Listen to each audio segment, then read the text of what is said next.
8व्या BRICS शिखर परिषदेला आज रात्रीपासून गोव्यात सुरुवात।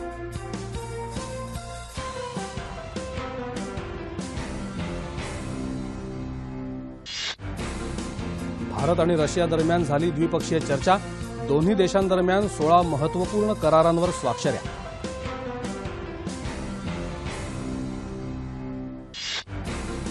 पर्यटनाला चालना देण्यासाठी पुढच्या वर्षी भेट महाराष्ट्र 2017 हा उपक्रम राबवणार, मुख्यमंत्र्यांची घोषणा।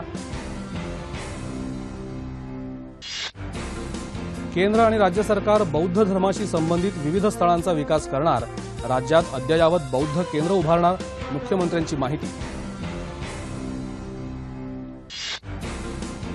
राळेगण सिद्धी या गावाचा आदर्श समोर ठेवून विदर्भातली गावं आदर्श करण्याचा प्रयत्न करू, वित्तमंत्री सुधीर मुनगंटीवार यांचं प्रतिपादन।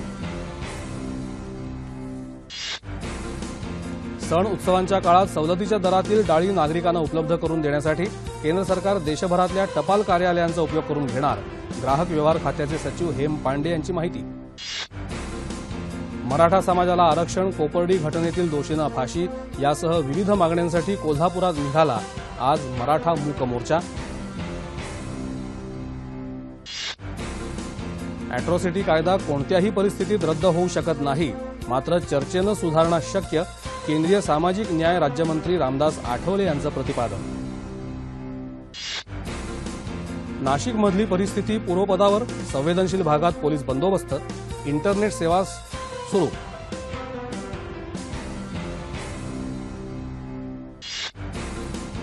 भाजपाच्या निवडणूक जाहीरनाम्यात वेगळ्या विदर्भाचं स्पष्ट आश्वासन असूनही अद्याप विदर्भ राज्य का होत नाही, असा माजी खासदार जांबुवंतराव धोटे यांचा प्रश्न।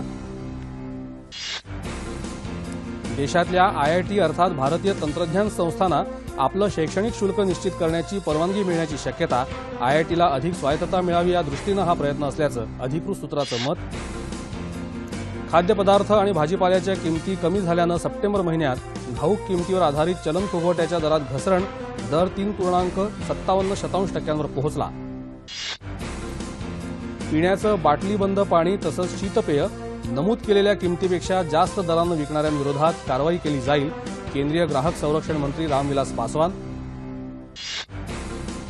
देशाच्या परकीय चलनसाठ्यात 4 अब्ज 34 कोटी रुपयांची घट झाली असल्याची भारतीय रिझर्व्ह बँकेनं दिली माहिती।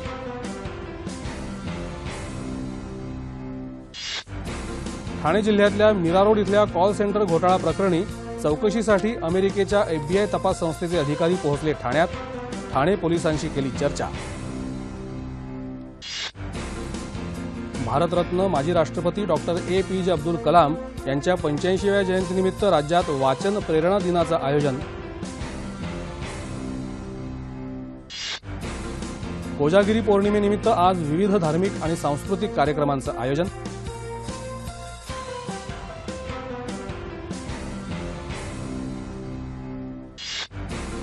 दिल्ली विरुद्धच्या सामन्यात महाराष्ट्राच्या स्वप्नील गुगळे आणि अंकित बावणे यांची रणजी करंडक क्रिकेट स्पर्धेतली नाबाद 594 धावांची विक्रमी भागीदारी, गुगळेच्या नाबाद 351 धावा।